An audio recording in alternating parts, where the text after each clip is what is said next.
প্রবাসী স্বামীর ঘরে নিশ্চিন্তে ঘুমিয়েছিলেন স্ত্রী ও শিশু সন্তান, সঙ্গে ছিল পরিবারের আরেক শিশু। কিন্তু ভোরের আলো ফোটার আগেই যে এমন ভয়াবহ ট্র্যাজেডি নিয়ে আসবে এই পরিবারে, তা ঘুণাক্ষরেও টের পায়নি কেউ।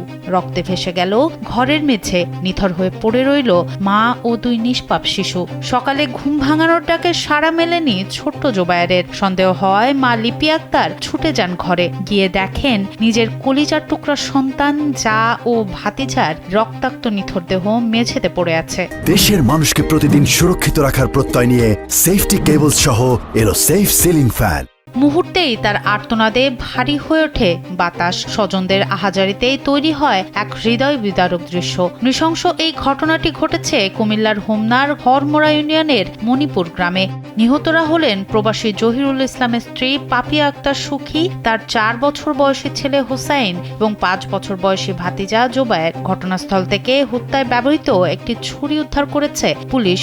হোমনা থানার ভারপ্রাপ্ত কর্মকর্তা মোর্শেদুল আলম জানান, হত্যার কারণ ও জড়িতদের শনাক্তে তদন্ত চলছে। ভুক্তভোগী পরিবার ও এলাকাবাসী এই নির্মম হত্যাকাণ্ডে দ্রুত বিচার ও দোষীদের ফাঁসির দাবি জানিয়েছেন।